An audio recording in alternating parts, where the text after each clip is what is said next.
ஆண்டவரும் இரட்சகருமாக இயேசு கிறிஸ்துவின் இனிய நாமத்தில் உங்கள் யாவருக்கும் அன்பின் வாழ்த்துக்களை தெரிவித்துக் கொள்கிறேன். அருமையான தேவ பிள்ளைகளே, new day new hope daily devotion மூலமாய் இந்த நாளில் கூட உங்களை சந்திப்பதில் நான் மிகுந்த மகிழ்ச்சி அடைகிறேன். அல்லேலூயா.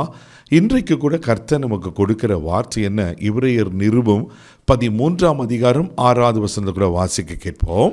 அதனாலே நாம் தைரியம் கொண்டு, கர்த்தர் எனக்கு சகாயர், நான் பயப்படேன், மனுஷன் எனக்கு என்ன செய்வான் என்று சொல்லலாமே. அல்லேலூயா.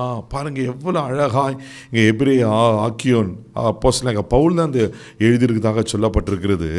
என்ன சொல்றேன்னாக்கா, அதனாலே நாம் தைரியம் கொண்டு, அல்லேலூயா, கர்த்தர் எனக்கு சகாயர், நான் பயப்படேன். தேவப்பிள்ளையில் எவ்வளவு அருமையான ஒரு வார்த்தை பாருங்க. கர்த்தர் எனக்கு சகாயர், நான் பயப்பட. கர்த்தர் நமக்கு சகாயராக இருக்கும்போது நம்ம ஏன் பயப்படணும்? இது ஒரு பொது மொழிபெயர்ப்பில் இன்னும் அழகாக இருக்குது. உங்களுக்காக நான் அதை வாசிக்கிறேன்.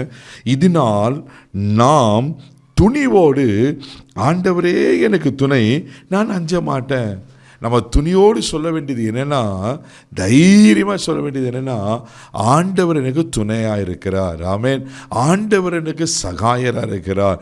ஆண்டவர் எனக்கு உதவி செய்கிறவராக இருக்கிறார். ஆண்டவர் எனக்கு நன்மை செய்கிறவராக இருக்கிறார். அவர் எனக்கு கூட இருக்கிறாரு. அப்போ நான் ஏன் பயப்படணும்? ஹல்லேலூயா. அதுதான் அர்த்தம். கர்த்தர் எனக்கு சகாயர். எவ்வளோ அழகாக இருக்கும். நான் பயப்பட மாட்டேன். தேவப்பிள்ளை, இதை டெய்லி நீங்கள் அறிக்கை செய்யுங்க. ஒருவேளை இந்த 2026 முதல் மாதத்தில் 19 நாட்களை கடந்து வந்துட்டோம். ஆல்மோஸ்ட் இந்த மாதம் முடிய போகிற இன்னும் 10 நாட்கள் இருக்குது.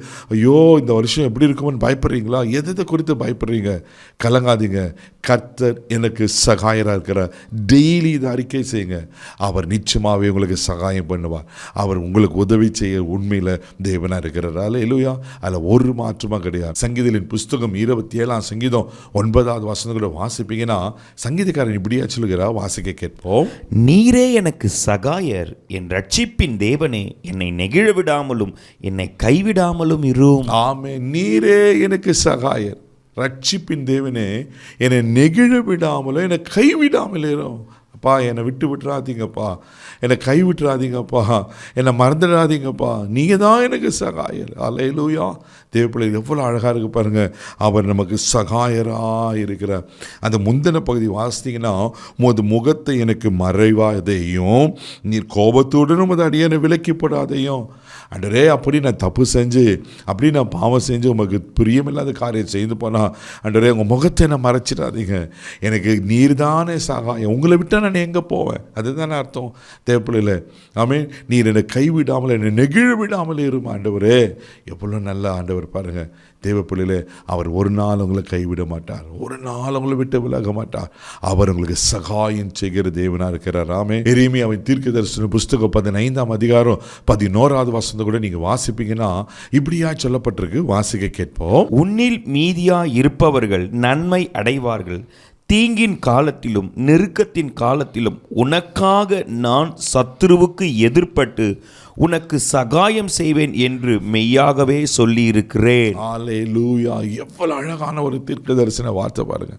இங்க சொல்றாரு, தீங்கின் காலத்திலும் நெருக்கத்தின் காலத்திலும் உனக்காக நான் சத்துருவுக்கு எதிர்ப்பட்டு உனக்கு நான் சகாயம் செய்வேன்.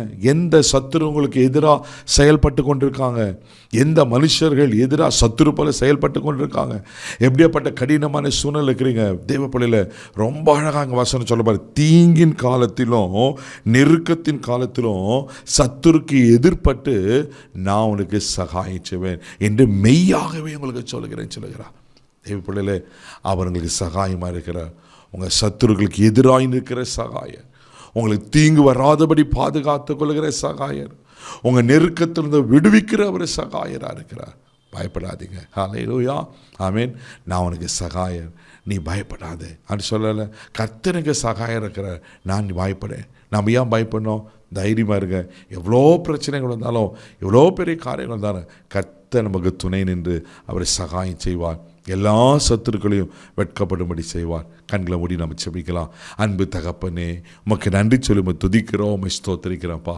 கர்த்தர் எனக்கு சகாயர், நான் பயப்படேன்னு சொன்னது போல் ஆண்டவரே, நீர் எங்களுக்கு சகாயராக இருக்கிற, நாங்கள் பயப்பட மாட்டோம்ப்பா. எவ்வளோ தீங்கை வந்தாலும், எவ்வளோ நெருக்கம் வந்தாலும் நீர் எங்களை பாதுகாத்துக்கொள்கிற தேவனாக இருக்கிறபடி ஸ்தோத்திரம். இவர்கள் மக்களை ஆசீர்வதி. இந்த நாள் முழுவதும் கரம் பிடித்து நடத்தும். உங்கள் தெய்வீக பாதுகாப்பாக ஒப்பு கொடுக்குறேன்ப்பா. எல்லா தீங்குக்கு விலக்கி பாதுகாத்துக்கலாம். நன்மையும் கிருபை உண்டாகட்டும். நீரே பொறுப்படுத்துகிறோம். இந்த நாள் முழுவதும் பாதுகாப்புக்கு ஒப்பு கொடுக்குறேன். இயேசுவின் மூலம் ஜெபம் கேளும் பிதாவே, ஆமென். அவர்களுக்கு சகாயர். தைரியமாக போங்க. God bless you.